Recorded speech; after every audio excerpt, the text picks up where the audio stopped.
tendréis también la oportunidad de volver a vivirlo en las actas que se os han entregado.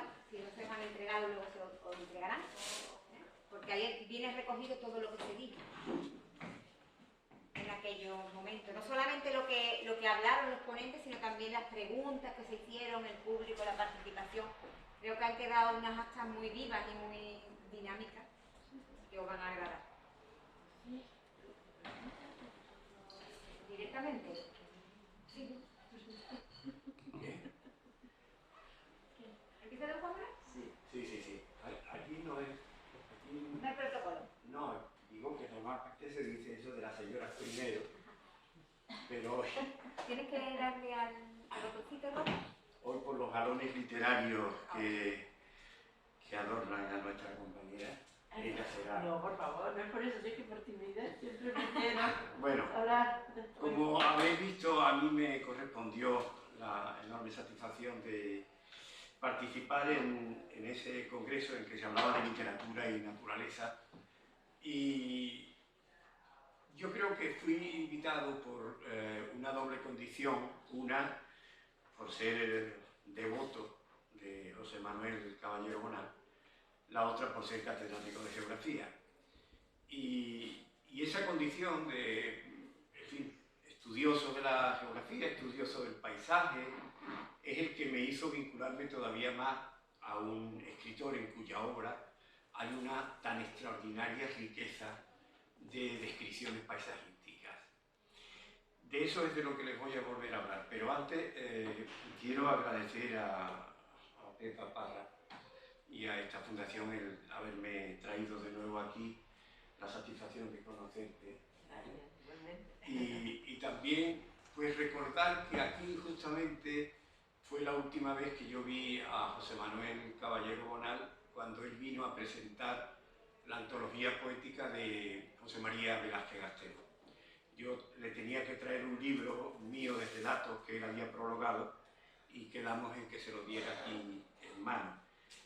Ya entonces José Manuel tenía las huellas de los problemas de salud que empezaban a acosarlo, y desgraciadamente hoy ya no está aquí con nosotros.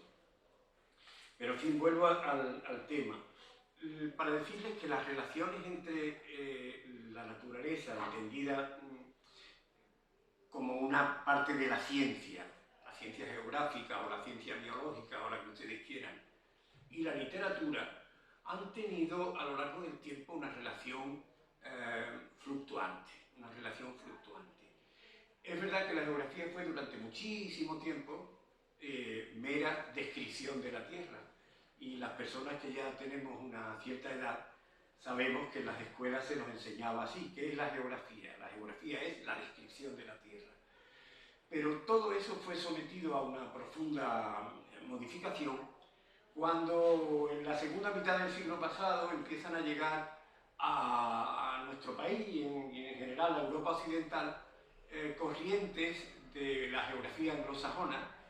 Aquí habíamos vivido de la geografía humana francesa, que tanta vinculación tenía con nosotros, pero empiezan a llegar estas corrientes de la geografía anglosajona, que retomando, apoyándose en un principio newtoniano casi, pues vuelven a esa necesidad de separar lo que ellos llaman por un lado la verdad y por otro lado la belleza.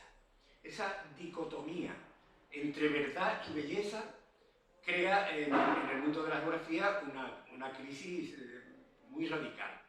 Porque la verdad, ¿qué era? La verdad era el punto final de la indagación científico-newtoniana, según también una división que tiene raíces en Kant. No nos vamos a meter en eso. Eso era la verdad. El único camino para llegar a la verdad es la ciencia, y la ciencia experimental. Mientras que, por el contrario, la belleza es una especie de ejercicio del espíritu humano, de la creatividad del hombre, de la que se pueden transmitir sentimientos, pero no se pueden transmitir verdades, aseveraciones de carácter científico.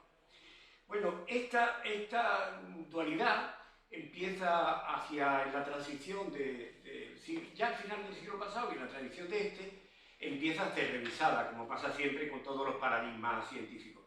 Empieza a ser revisada Y lo hace gente como Berke, o lo hace un profesor admirable de la Universidad Complutense, supongo que ya estará también jubilado porque era de mi edad, Nicolás Ortega, en el que dice que esa separación es empobrecedora, porque toda la parte del sentimiento y de la capacidad de sentir y de percibir, lo que hace es añadir valor a los conocimientos que se llegan a través de la vía experimental.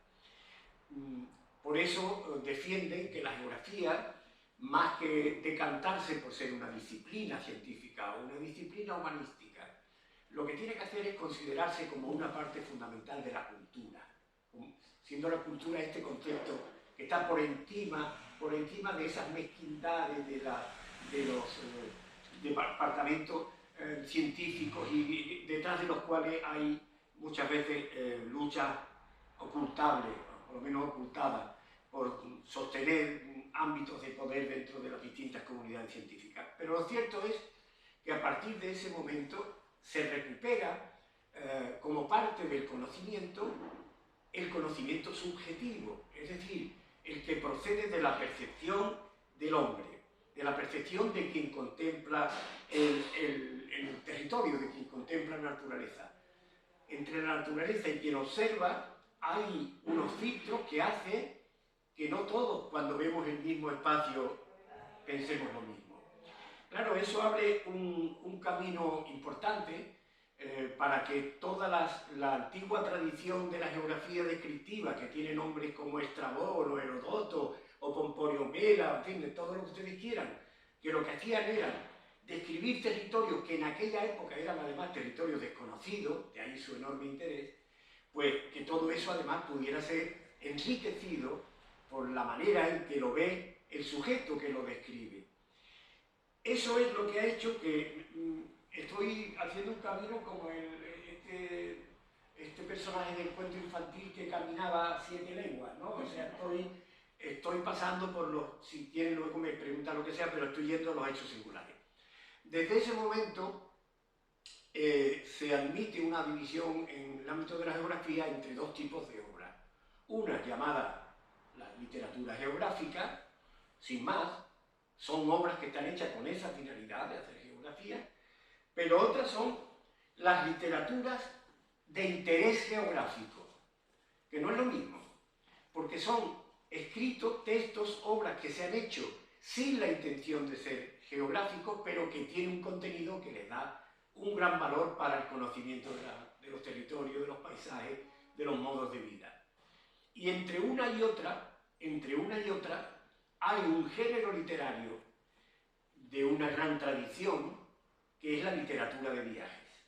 La literatura de viaje es un tipo de obra, ya digo, desde, no sé si decir desde Marco Polo, ¿no?, que ha ido entregando a una sociedad que apenas tenía capacidad de moverse, conocimiento de territorios lejanos, descripciones más o menos fraudulentas o fabulosas, en el sentido de que se mezclaban las verdades con la fábula, pero todo eso fue agrandando el conocimiento de la gente sobre los territorios.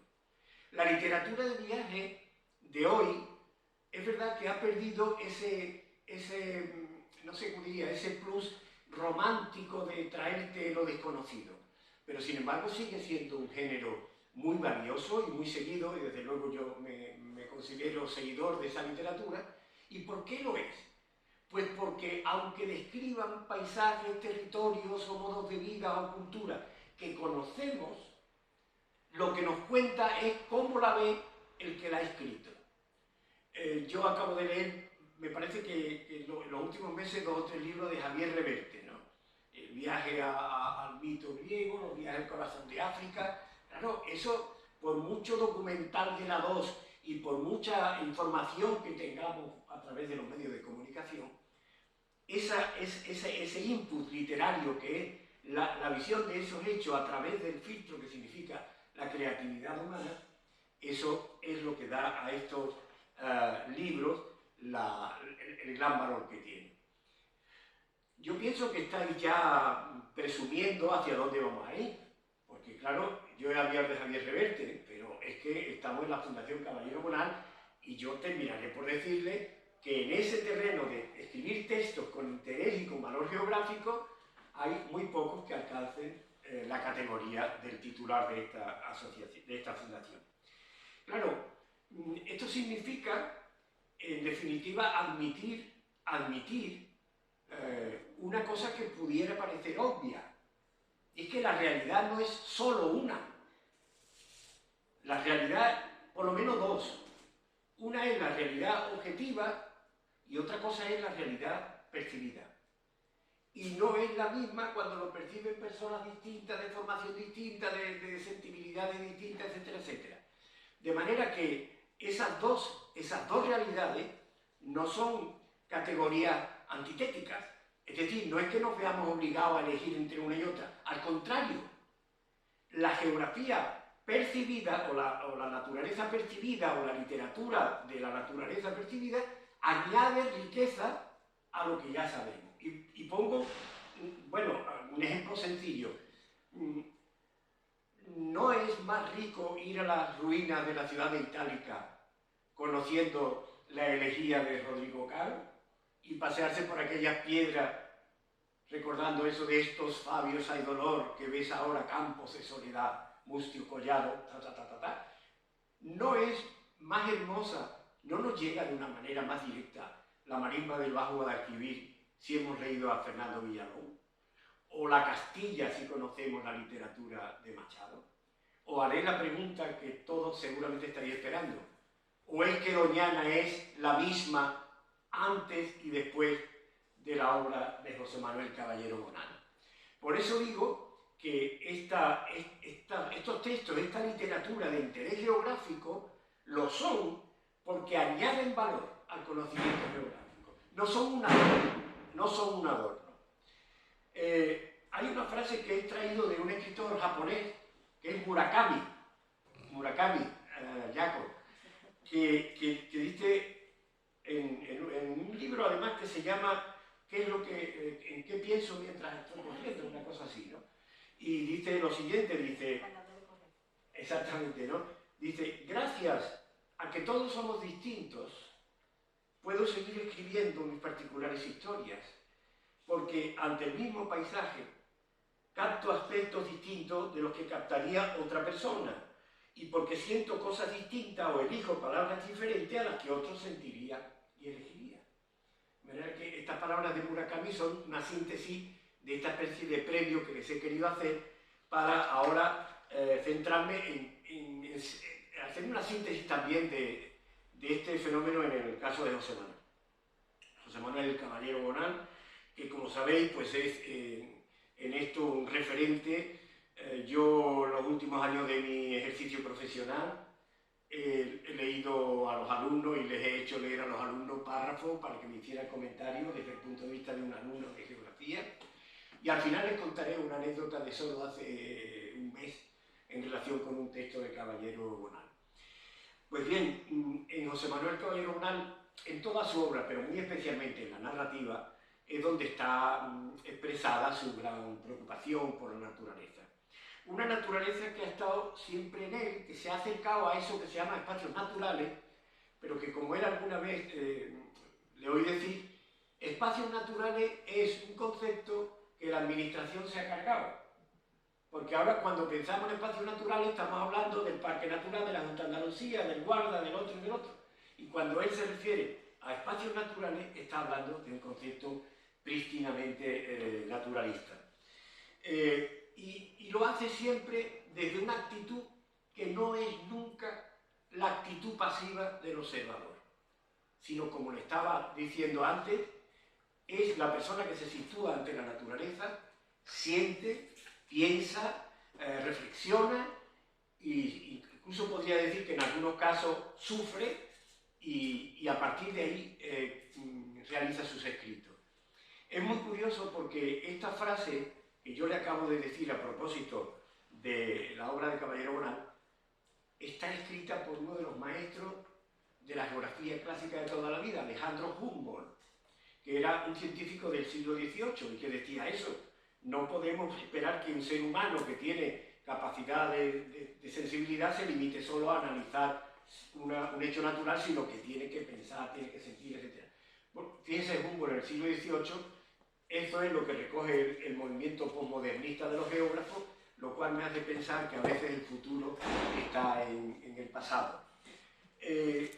Caballero Bonal, yo por resumirlo mucho, y luego le voy a apoyar esas tres cosas, tratando de ser breve, en textos que he elegido,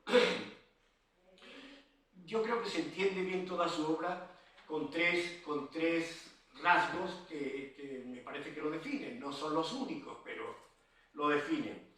En primer lugar, que en José Manuel hay como una escala de medida.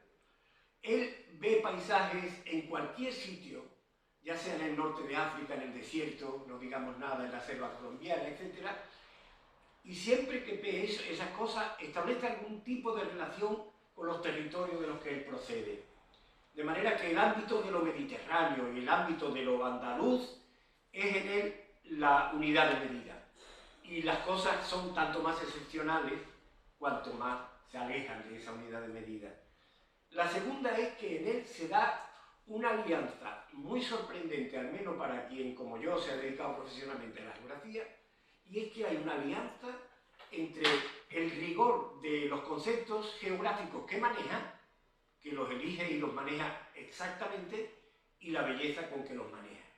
Y en tercer lugar, este tercer rasgo es que en José Manuel Caballero Bonal hay siempre una actitud de compromiso activo con la defensa de la naturaleza.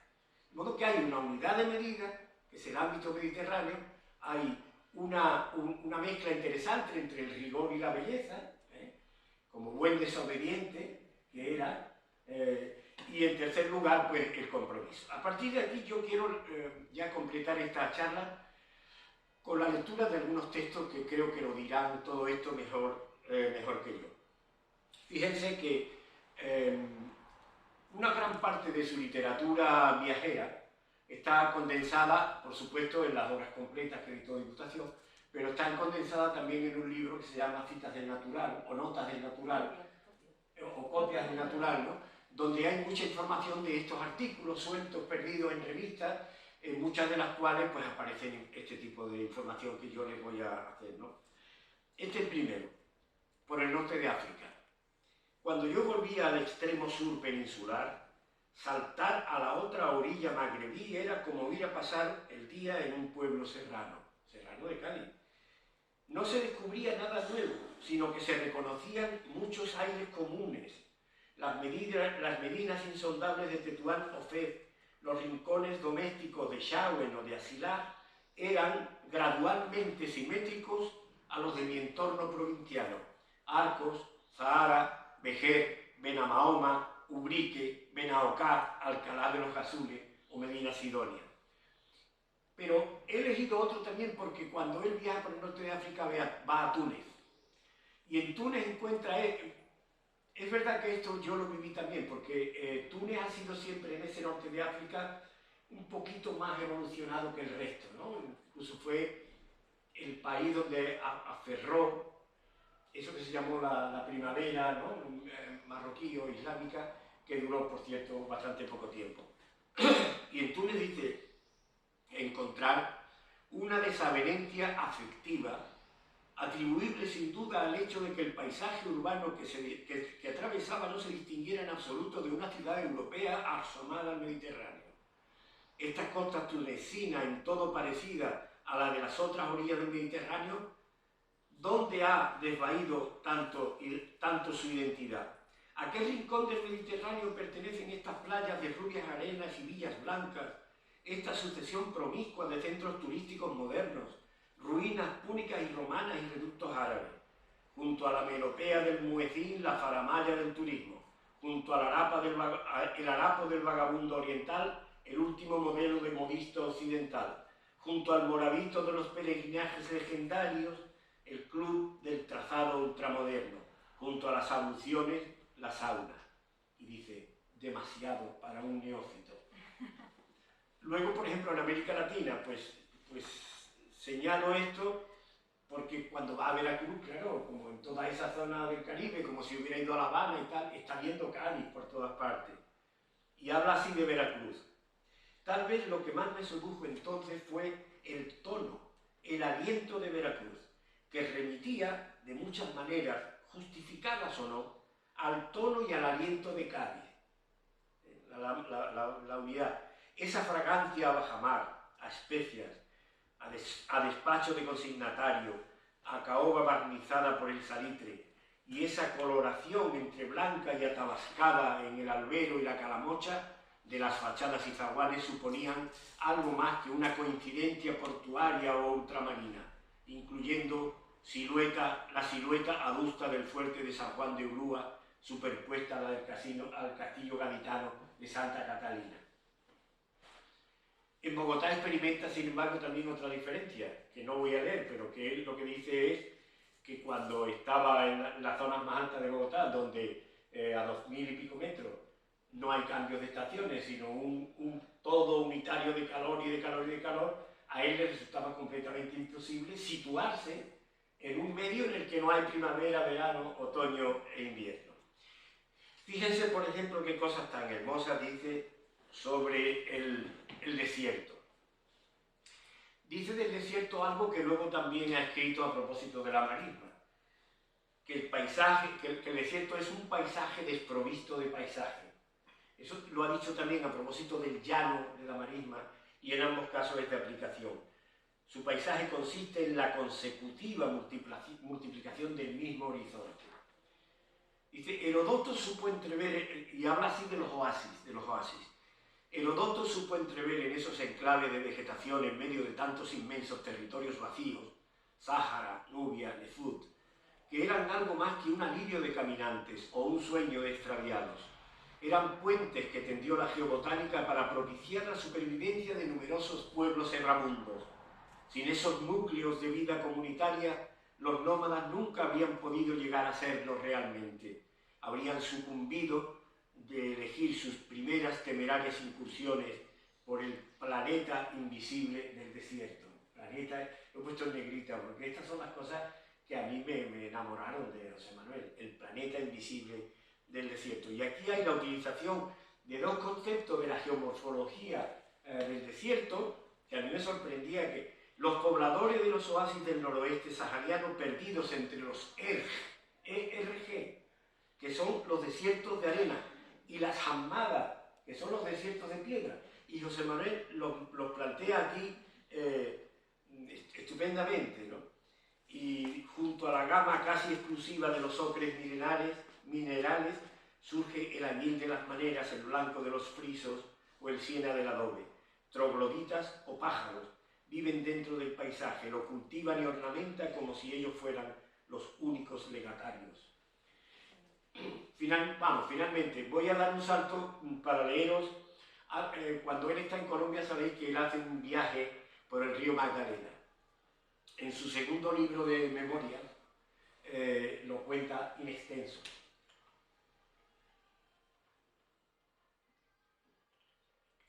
A ese libro le tengo especial cariño, porque José Manuel me la dedicó con una de esas frases suyas que decía: a mi amigo Juan Manuel Suárez Japón, experto en muchas geografías físicas y humanas. En plural, ¿no? Pues aquí, cuando habla de la selva y habla del río Magdalena, es que el paisaje hasta se huele ese ambiente aceitoso que dejan las refinerías en aquel sitio, ¿no? El Magdalena parecía un lago envuelto en tórridos pasadizos de bruma y vientos aceitosos. Por encima del caserío de Barranca Bermeja humeaban las chimeneas de la refinería con la inagotable llama de gas de sus 70.000 barriles diarios procedentes de los crudos de Casabe. Era mucho petróleo para que el aire estuviese limpio y para que no se adhiriera a la garganta un rancio regusto fabril. Se respira un caliente hedor a combustible mezclado con la virginidad de la vegetación. El puerto fluvial de Barranca Bermeja, con sus verdinosos pantalanes y sus menguados andenes, bullía con el aromático trajín de la mañana. El aromático trajín, los olores. Hacía un calor endiablado y algo parecido a una gasa caliente se metía a rachas por la boca, taponando la respiración y pegando al paladar las pastosas podredumbres del aire. Es que lo señalé porque me gustaba mucho. Pegando al paladar las pastosas el ritmo que tiene la Los frase. relumbres de la El ritmo que tiene la Sí, frase. la literación de las artes. Y cuando está, aquí también he puesto yo en negrita, porque cuando él está en una zona también del valle del río, que es Puerto Vilches, él dice una cosa de allí que también repite otras veces a propósito de Doñana. Dice, cuando está en Puerto Vilches, dice, uno tiene la sensación de estar descubriendo algo así como el germen nutricio de la naturaleza, que es un concepto que repite mucho en Doñana. Y yo voy a terminar con la parte en la que se refiere a la parte más cercana. Es que claro, en una de las últimas ediciones de Ágata Ojo de Gato empieza las palabras, digamos, de la introducción, ¿no?, con una descripción tan maravillosa que puede ser la marisma cuando uno va a estas zonas arroceras que yo frecuento mucho, y hay una hora al día en que se difuminan los perfiles, no se ve, tú no sabes las distancias, hay como una especie de, no sé, de espejismo en el que no sabes muy bien dónde empiezan y dónde acaban las cosas. Y dice, no hay distancias ni contrastes de referencia, solo una inmensa fulguración tapando el campo visual. La tierra y el agua son del mismo difuso color oxidado que el cielo, como si aún no hubiese podido solventarse ningún litigio de elementos contrarios, en un paraje transferido de nuevo a sus primigenias amalgamas geológicas.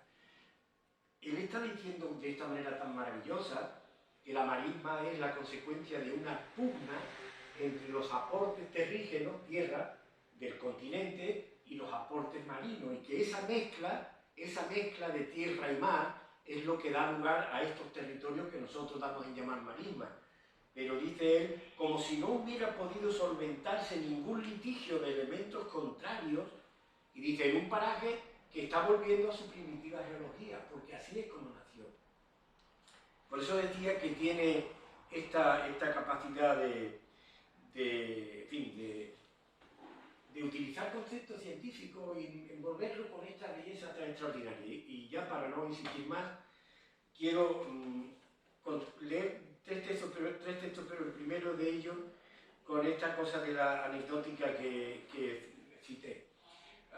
Hace cosa de un mes o por ahí, recibo una llamada del abogado de la Federación de Arroceros del Guadalquivir. Me dice que han decidido hacer una tractorada allí en el pueblo que ahora se llama Isla Mayor, que antes era El Puntal y que durante años fue vergonzosamente Villafranco. Y yo le digo, bueno, ¿y qué tengo yo que ver con esa tractorada? Dice, es que hemos redactado un manifiesto y allí entre los nombres, pues como tú has estudiado estas horas, queremos que lo leas tú. Pues mira, antes de responder, yo quiero ver el manifiesto. Porque si el manifiesto hubiera sido pedir agua nada más, yo no lo hubiera leído. Pero el manifiesto lo que pedía, convencido como están de que no se podrá crecer eternamente la cantidad de agua que consume el arroz, lo que querían era que se aprobara de una puñetera vez el plan de modernización de los regadíos aquí. Ese sí era un caso que a mí me parecía bien, y fui a aquella tractorada con el pueblo lleno de carteles en los balcones que ponían el agua es vida. Entonces yo digo, pues yo antes de leer este manifiesto, que al final es un manifiesto, digo, yo le voy a leer este texto de Loyola. Y le leí este texto. El agua es obviamente la fuente nutricia, el principio esencial de la marisma. Del agua vive una flora innumerable, castañuelas, bayuncos, eneas, jaguarzos, candilejos, brezos. Nace una innumerable avifauna, ánades, fochas, omormujos, malvasía, espátulas, fumareles, flamencos y garzas. Y consecuentemente, la ausencia del agua coincide sin remisión con la muerte. El agua es vida. Cuando cesan las lluvias y la violencia solar va adueñándose de la marisma, se produce una involución biológicamente implacable. La mayoría de las aves sucumben o emigran, la vegetación se calcina y se pudre, y con la evaporación de los últimos residuos de humedad, la tierra acaba cubriéndose con una costra cuarteada y estéril. No existe más acabada imagen de la acción aniquiladora de la sed que el estío marismeño. Como tampoco una imagen más exacta de la fecundidad que la llegada del invierno. La gente que estaba allí con los tractores, deseando de gritar, lo que sea, aplaudió cuando yo leí esto. Y le dije, bueno, ahora vamos a leer el manifiesto. Cuando esto, ahí se sintieron ellos, retratados. En fin, y aquí dice también, en San Lucas, solemos llamar a Doñana la otra banda. Y ese solo apelativo marca tajantemente una frontera. Él se refiere al río como frontera en muchas ocasiones. La que separa la cultura urbana de la cultura primigenia del bosque. En una banda está lo que somos, en la otra lo que fuimos. Basta con asomarse a esos pinares medio invadidos por cordones móviles de duna para experimentar una sensación incorregiblemente libresca. La de estar hollando un país venerable y majestuoso como protegido por las ejecutorias de lo sagrado, cuya virginidad enlaza con el viejo mito de la Mater Terrae, lo mismo que ha dicho antes en otro sitio, de la Madre Tierra que termina vengándose de todo aquel que pretende ultrajarla. Doñana es indestructible.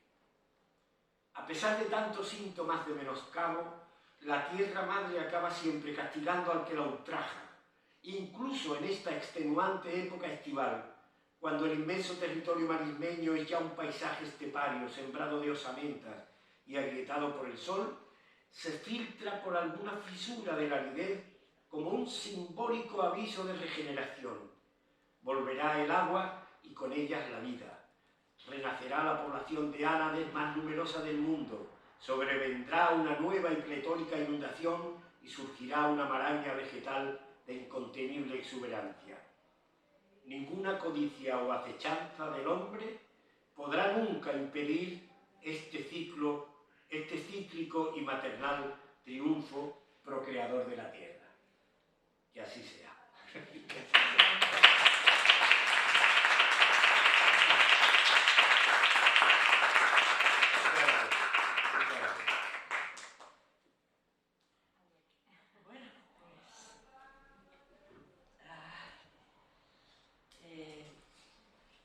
Buenas tardes. Buenas tardes. Ya no sé si veo mejor con gafas o sin gafas.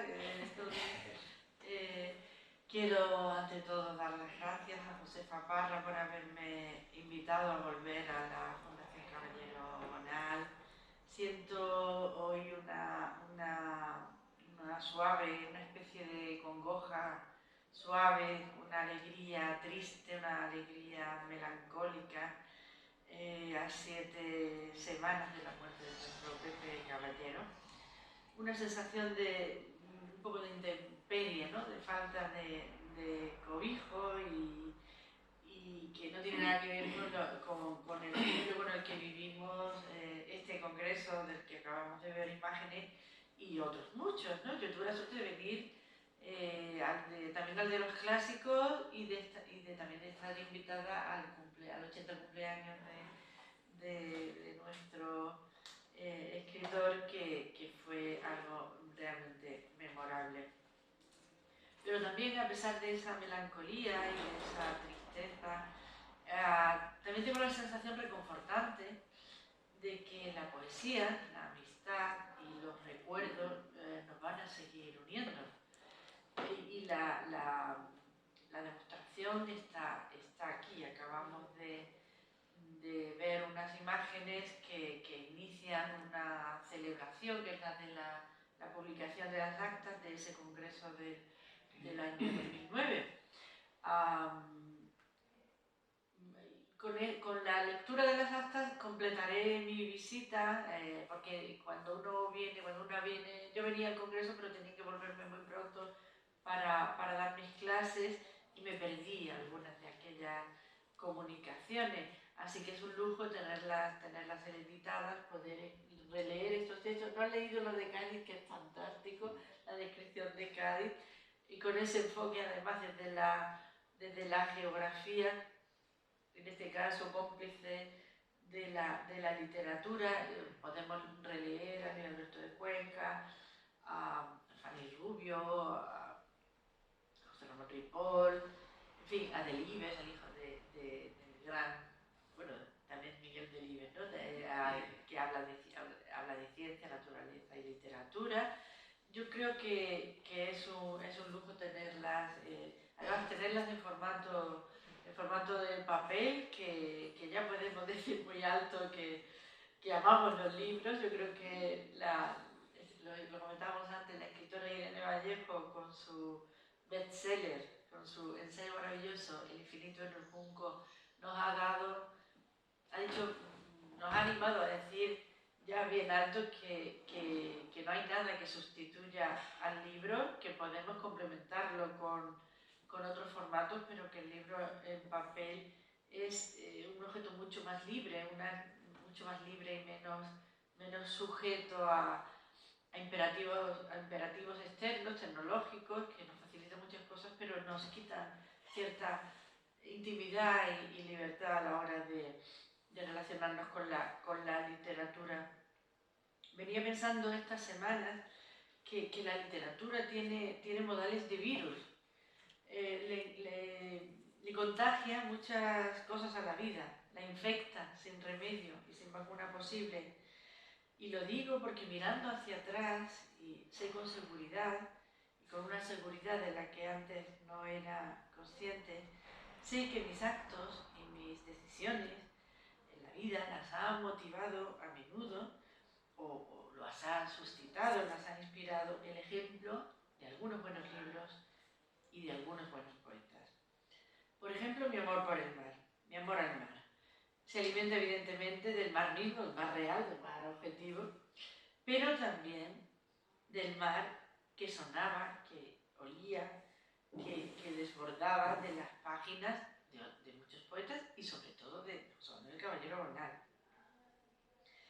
La enfermedad de escribir la provocan varios agentes patógenos. Tenemos a los mitos de la tribu que vienen de un pasado común y de los que no nos podemos librar o curar. Tenemos nuestras propias obsesiones personales que vienen de nuestro pasado, generalmente de nuestra infancia.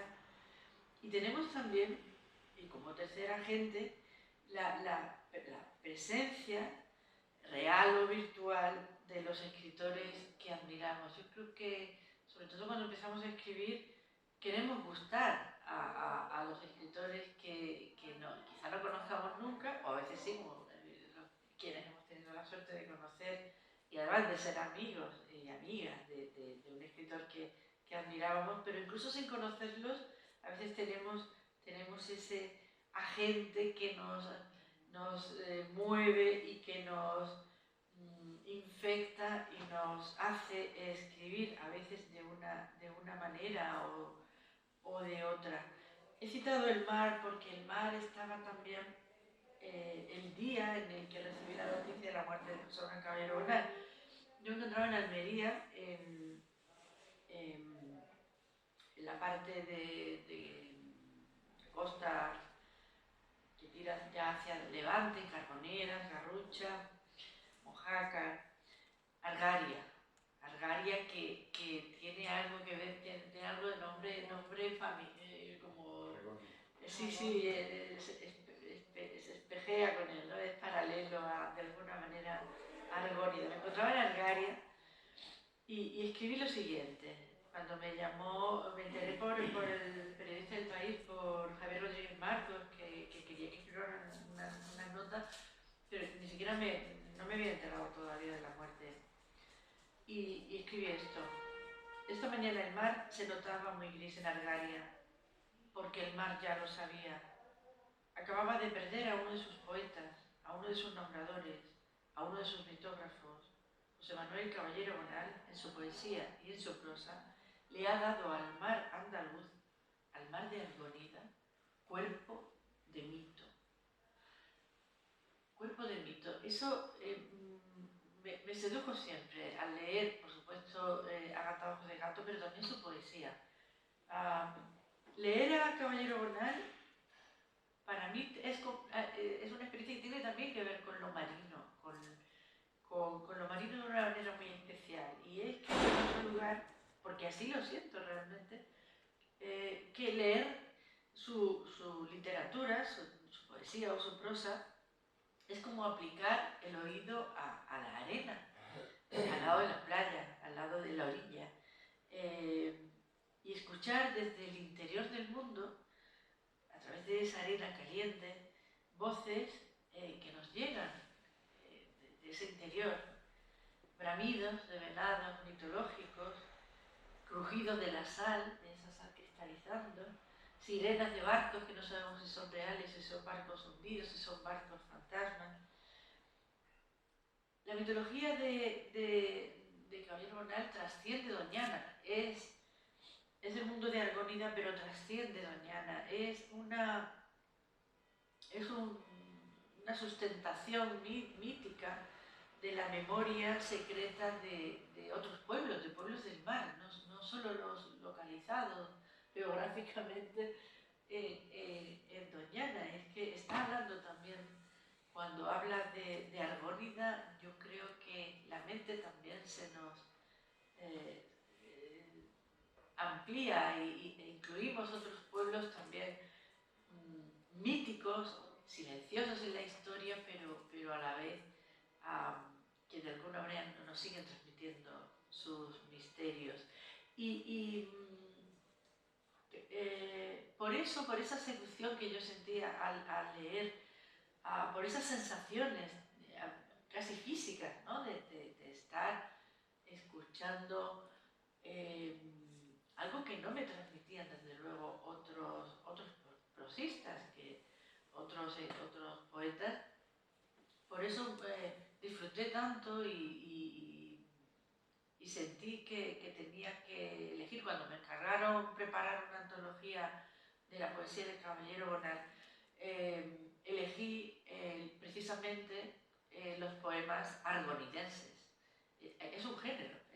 Lo mismo que otra parte de la poesía de Caballero Bonal, que también me gusta mucho y que también antologué en ese libro, en ese volumen que apareció en la colección Palabras de Honor de Visor, la de pastas duras, se titulaba Ruidos de muchas aguas, y en esa antología incluye, además de los poemas argonidenses, los nocturnos, porque la noche está en toda la poesía a lo largo de todos los años, con una presencia fortísima, muy original, muy inquietante. Es uno de los temas que recorre toda la obra de Caballero Bonal, y por eso creo que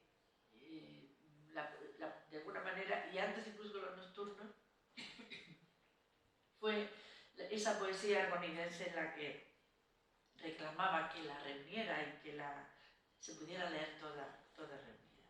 Bueno, un poquito de poesía también.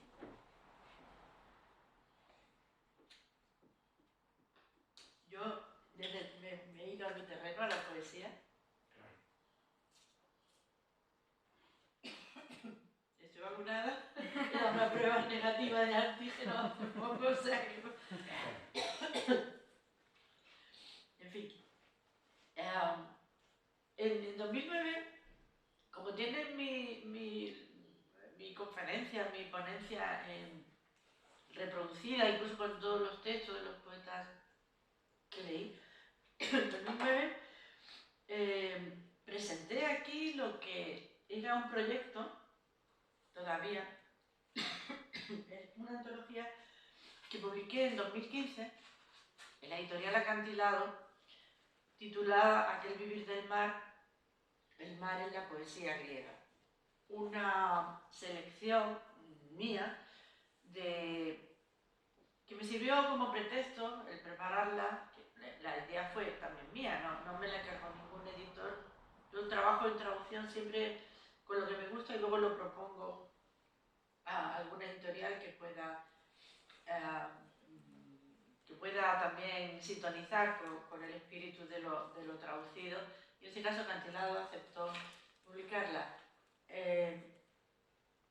Leí todo otra vez, era una excusa para releer todo desde Homero hasta la poesía epigramática del siglo V, VI después de Cristo.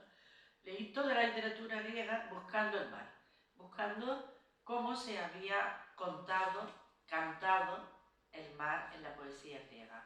Pero claro, había desde luego pasajes muy conocidos que están incluidos, por ejemplo, las sirenas el encuentro con las sirenas de Odiseo, de Ulises, o el rapto de Europa, que lo cuenta el poeta helenístico Mosco, o la batalla de Salamina, que se cuenta en los persas de Esquilo, en verso, con una potencia increíble. Es el primer lugar en el que aparece la técnica de la almadraba, porque los griegos acabaron acorralando a los persas, amontonados como con tantos, esa inmensa cantidad de barcos que tenían, los amontonaron como atunes, y se habla de la técnica, se compara con la pesca del atún, y con esa técnica precisamente, la primera aparición, ¿no?, de la técnica de la almadraba. Todo eso, pero también muchos epigramas, poemas menores, fragmentos, pequeñas alusiones a pescadores, a náufragos, hay terribles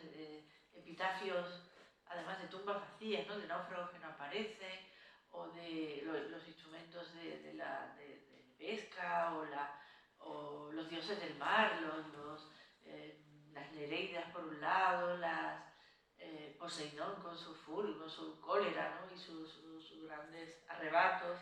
El mar de los griegos estaba lleno de mitos, estaba lleno de vida, estaba siempre palpitando de color, de centelleos, de dioses que lo recorrían, de humanos, de misterios, de barcos, de seres monstruosos, todo.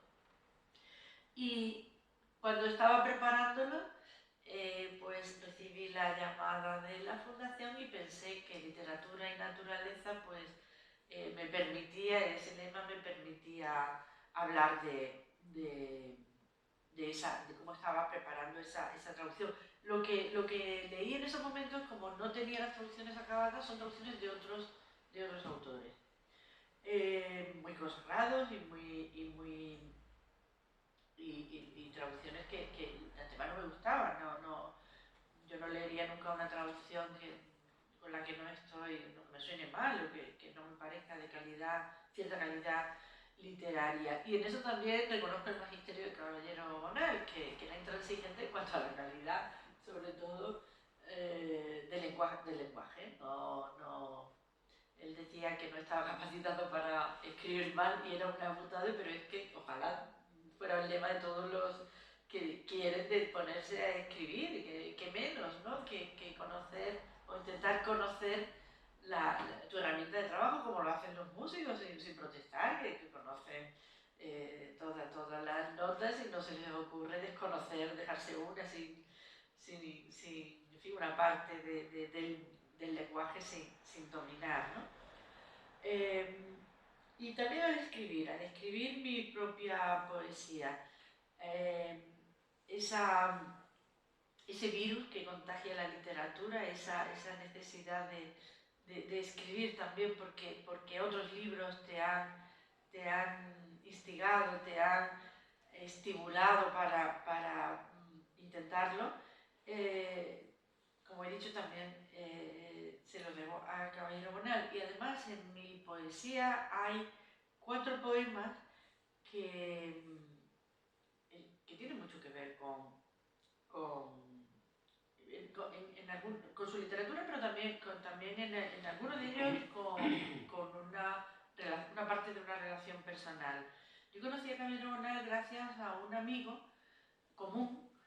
No nos conocíamos personalmente, yo no había coincidido, y creo que lo vi en algún congreso en Granada del 50, no sé si fue o no, pero yo creo que sí, pero de estas veces que no,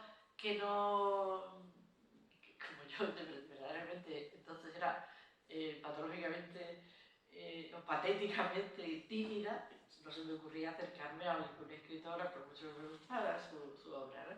Entonces no lo conocía, pero en el instituto en el que empecé a trabajar en Málaga, el Instituto de Martíricos, había un profesor de dibujo que había sido amigo de Pepe Caballero en Sevilla, cuando estudiaba en Sevilla. Mi amigo estudiaba Bellas Artes, mi compañero, y además era de Arcos de la Frontera, y se llama Miguel García de Bea, y luego se convirtió en profesor de dibujo, aunque siguió pintando. A mí me hizo unos dibujos para un pequeño libro de poemas, y coincidieron en una época juvenil, creativa, delirante, yo creo, bohemia, pero bohemia en el sentido rebelde, en esa Sevilla de ellos cuando eran estudiantes. Y luego recuperaron la amistad, porque también este profesor coincidió antes en Sanlúcar, en los veranos en Sanlúcar, vivían en el mismo edificio, tuvieron un apartamento, yo creo que tenían pisos cercanos, antes de que se mudaran a Montijo, ¿no? Entonces volvieron a coincidir en esos veranos con los que mi amigo soñaba, porque para él Pepe Caballero era la persona que ha sido coherente con las exigencias de la vocación literaria, que son duras, ¿no? A veces mi amigo se flagelaba casi por haberse conformado con ser funcionario y no haber puesto por delante su vocación de pintor, y admiraba profundamente a Pepe Caballero porque él sí que había sido leal a su vocación de escritor.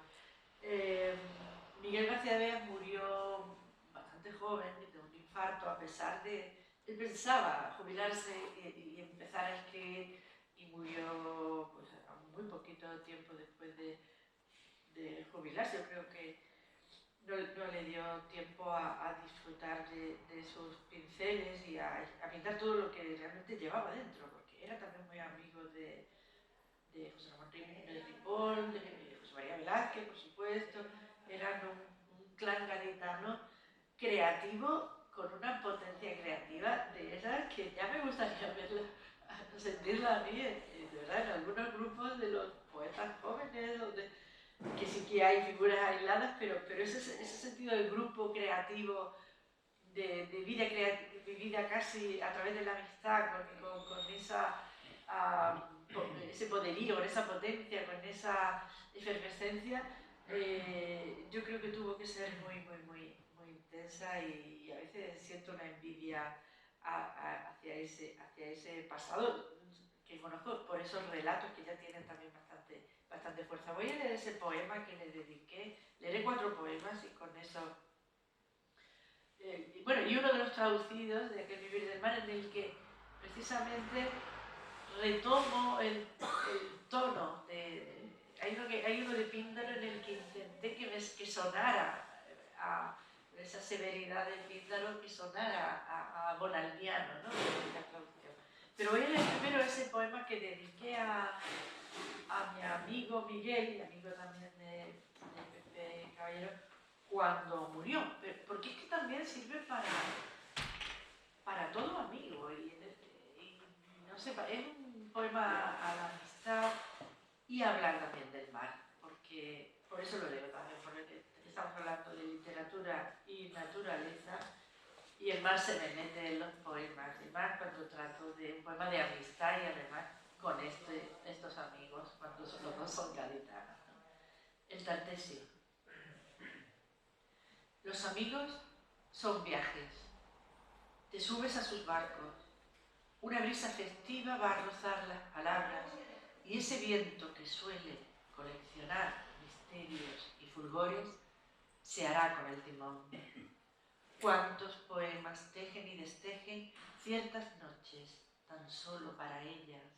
Cuántas motas de luz en altas copas de palabras mojadas. Subes a los países inventados. Hayam viene esta noche. Cruzas por los senderos de los versos de otros, por los acantilados crujientes de algún sueño. Abres baúles rígidos de memorias vencidas, brindas por el olor a promesa de un lienzo, por el color soberbio que te acosa en algún remolino desbocado de esplendor y de angustia inconcebibles.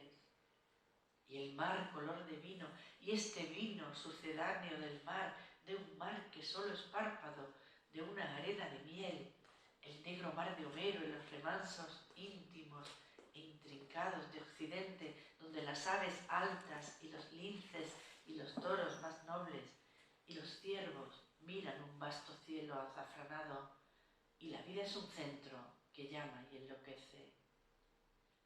Acuarela el océano, noticia de un naufragio, recuento de las rutas ardidas bajo el mar, hallazgo de unas huellas de pincel en el fondo. Los marinos antiguos no consienten que estorben, su hondo viaje se entregua. Hay una herencia noble que estos náufragos dejan al pasajero de otras naves, ciertas formas anónimas de luz. No las rompe la poste con su proa.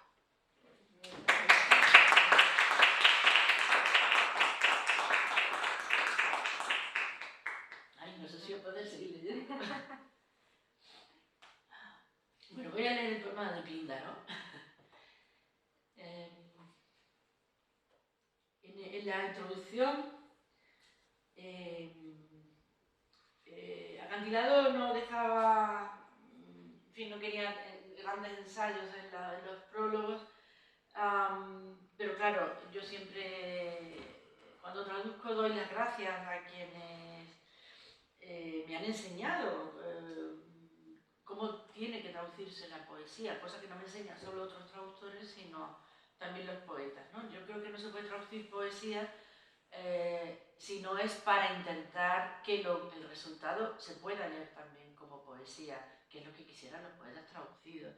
Cuando los poetas traducidos son griegos del siglo VI, del siglo V a.C., no se pueden quejar, no te pueden, por plagio, no se puede enfadar, ni te pueden criticar, ni nada, pero es más responsabilidad todavía, porque ya acarrea una serie de traducciones a lo largo del tiempo y esto supone incluso una mayor tensión, ¿no?, a la hora de traducir.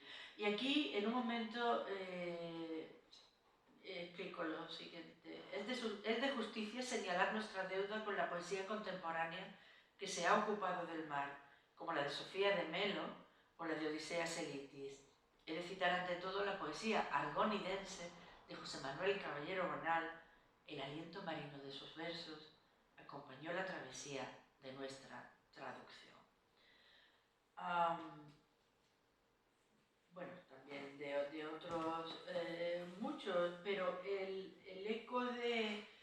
Notaba yo, porque es que este poeta Píndaro, al que se conoce sobre todo y casi solo porque se conservó su poesía dedicada a las victorias de los atletas en los Juegos Olímpicos, nemeos, píticos e hípnicos, poesía deportiva, poesía dedicada a los atletas que se cantaba cuando volvían a sus pueblos, un poco lo de la Cibeles, pero aquí ya no, la poesía se ha perdido, ya no es más que jolgorio y botellón y ruido y destrozos, ¿no?, de las estatuas. Entonces se organizaba un coro y se cantaba un himno de homenaje al atleta que volvía triunfante a su ciudad o a su pueblo, ¿no? Y Píndaro es como el Góngora del Góngora de los griegos. Hölderlin también, ¿no?, el poeta iluminado, inspirado, riguroso, serio, y no tiene esa cualidad de iluminado en el sentido hölderliniano. También es verdad que en algunos fragmentos Píndaro vuela libre, se olvida de que está celebrando a un atleta y habla de mitos y habla en varias ocasiones de los mitos de Occidente, de las Hespérides, de Heracles, del final del mar conocido, del mundo conocido. Y hay uno que intenté que me sonara bonaldiano, y es un fragmento de la Nemea III, el que titulé, porque los fragmentos, al ser partes de obras, pues sí que intenté buscarle un título un poco para ubicarlos. Y se titula Navegación Occidente. occidental. No es fácil avanzar en mar innavegable, más allá de las columnas que el héroe dios Heracles fijó como testigos famosos del confín del navegar. Soberbio, dominó a monstruos en el piélago, exploró las corrientes que cruzan las marismas y por allí desciende y llega al límite que lo trae de regreso y da a conocer tierras. Corazón, ¿hacia qué altura extraña llevas mi travesía? Y geografía, mucha geografía, ¿no? También en Pítaro y en toda la poesía griega está llena de mar y por lo tanto llena de islas, de costas, de litorales y por supuesto de mitos. Y ya para terminar voy a leer el poema Mar de Argónida, que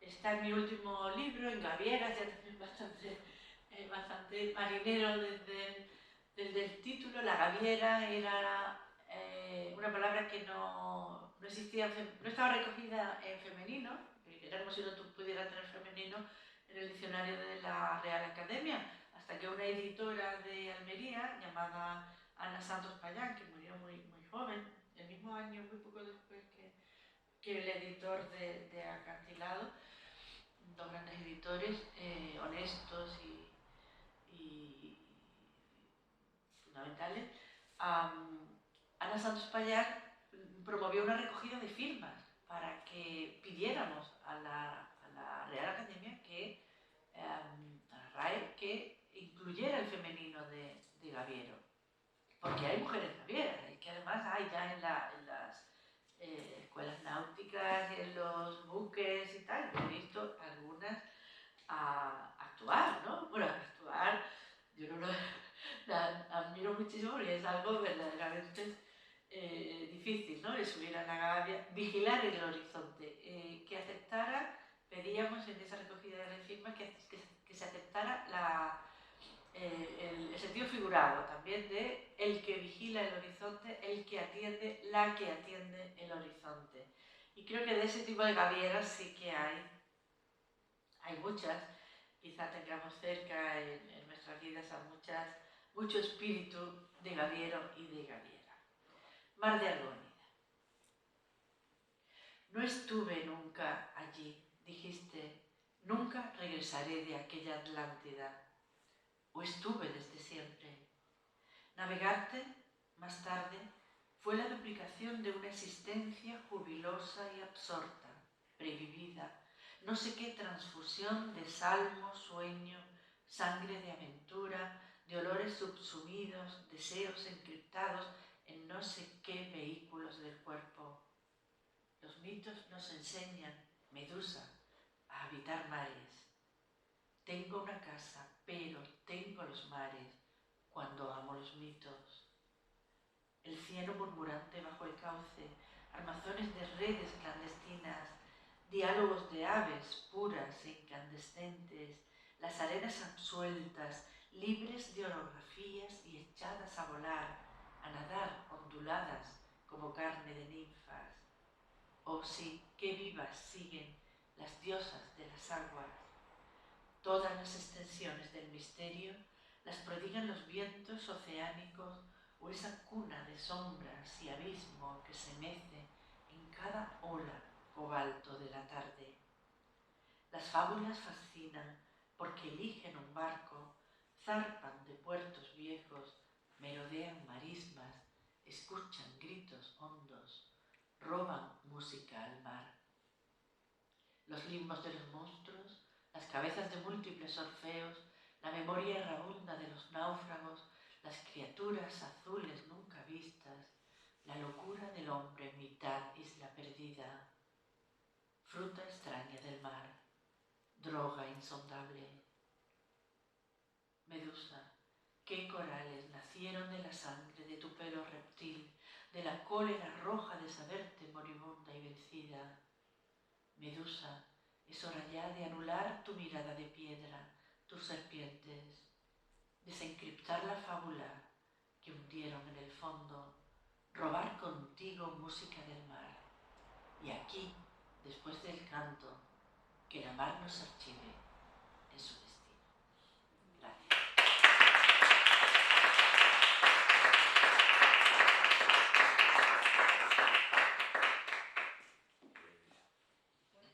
Pues hemos tenido aquí un trocito de aquel literatura y naturaleza, pero también muchas cosas nuevas.